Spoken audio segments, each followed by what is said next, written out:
Le président de la République, Emmanuel Macron, est en visite donc à Marseille. Il a été interpellé par Rachid Zerwal, le leader d'un groupe de supporters des South Winners, bien connu à Marseille. Et Rachid Zerwal lui a dit: aidez-nous, monsieur le président, à trouver des repreneurs. Aidez-nous parce qu'on souffre, nous, supporters de l'OM. Alors, cette scène, qui est plutôt de la politique, de la mise en scène avec le président de la République, mais c'est l'occasion surtout de débattre sur cette obsession des supporters de l'OM quant à une vente éventuelle ou au moins l'entrée de nouveaux actionnaires. Est-ce indispensable pour progresser? L'OM peut-il franchir des étapes sans nouveaux investisseurs? 32-16, appelez-nous pour débattre. Jérôme. Les étapes, il les passe depuis un certain temps, depuis la reprise de McCourt. On ne peut pas dire que l'OM a stagné, l'OM a été en progression, l'OM a retrouvé la Ligue des Champions, l'OM a retrouvé des ambitions dans le championnat aussi, à défaut pour l'instant d'avoir gagné des trophées, et ça on est d'accord que c'est la suite logique par rapport à l'investissement de McCourt.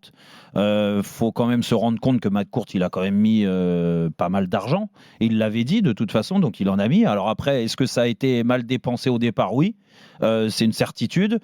Qu'il a fallu rentrer dans les clous, et ça c'était le bon travail de Longoria, de trouver des parades pour essayer de rattraper les mauvais coups du passé, en gros, ça a été représenté par la dépense sur Strootman, rappelle-toi, et l'argent qui est parti en fumée sur les premières années. Ils ont rattrapé le coup parce que sportivement, ils se sont remis dans les clous. Comme je l'ai dit, c'est la Ligue des Champions.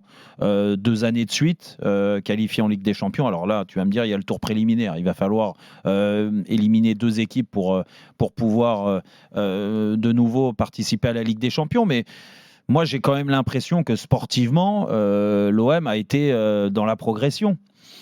Après, il y a moins de stabilité, on est d'accord. Ça, c'est la méthode Longoria. Mais est-ce que Longoria peut faire différemment par rapport aux moyens? Ça, on en revient toujours à la même chose. Moi, je ne suis pas au quotidien à Marseille et dans les finances du club pour me rendre compte qu'il leur manque peut-être ça, tant de millions dans le budget pour rivaliser avec les meilleures équipes déjà françaises, mais aussi européennes. Mais moi, j'ai l'impression qu'avec ces moyens-là, aujourd'hui, l'OM a retrouvé des couleurs, l'OM a retrouvé de l'ambition. C'est pour ça que les supporters, moi, je veux bien écouter. Bien sûr qu'ils sont friands d'argent aujourd'hui parce qu'ils se disent avec l'argent, on va pouvoir faire venir des grands joueurs. Et rivaliser peut-être avec le PSG.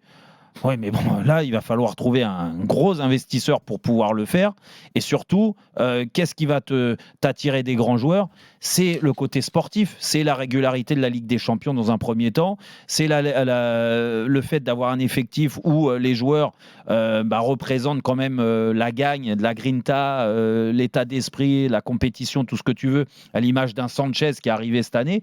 Et Sanchez, il n'est pas venu aujourd'hui parce que c'était l'Arabie Saoudite qui était propriétaire du club. Il est venu parce que c'était McCourt dans un premier temps. Donc comme quoi, l'OM est encore attirant pour certains joueurs. Il y a des coups à faire. Et puis encore une fois, je te répète, je pense que la ferveur à Marseille, elle existe aujourd'hui. Donc ils n'ont pas besoin de remettre une couche. On sait très bien qu'aujourd'hui, en Europe, et il n'y a pas qu'en France, si tu as les moyens financiers pour rivaliser avec les meilleures équipes, c'est mieux.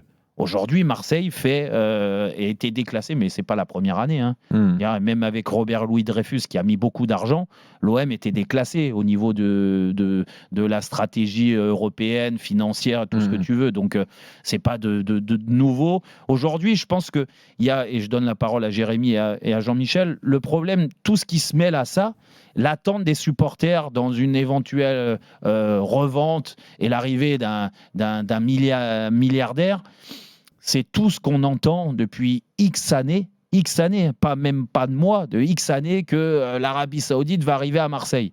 Oui, mais il y a plein de journalistes qui se sont inventés des infos, ou même des gens qui ne sont pas journalistes et qui ont la vente OM, le hashtag vente OM, il a bien fonctionné.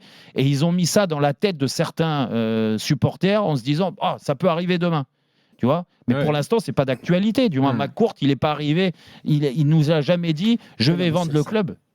Oui, alors après, attention, on ne débat pas sur le fait est-ce que l'OM va être à vendre bientôt ou pas. C'est plutôt est-ce qu'il y a besoin absolument de nouveaux investisseurs pour franchir des caps. Ils ont quand même acheté Vitinha à combien? 30-40 millions, c'est ça? 30, donc ça veut dire qu'il y a quand même.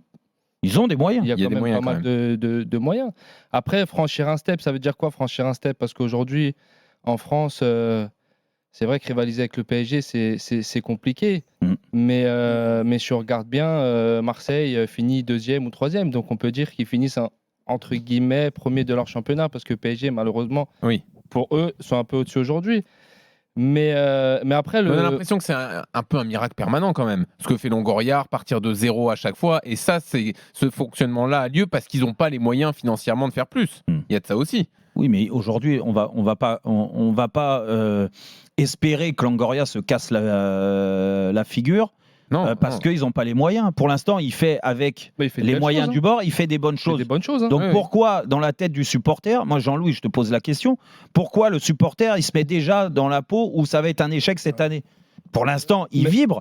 Eric Dimeco nous dit tout le temps, c'est fantastique ce qui se passe au stade Vélodrome. Donc c'est que les gens, il y a cette ferveur et ils vibrent de cette équipe-là avec ces moyens-là. Oui, mais tu sais que je pense qu'aussi avec avoir le rival Paris Saint-Germain qui est comme ça aujourd'hui depuis une dizaine d'années, ça donne forcément envie aux supporters, je pense, moi, d'être à la hauteur du PSG ou pouvoir vraiment rivaliser avec le PSG et pourquoi pas en Ligue des Champions.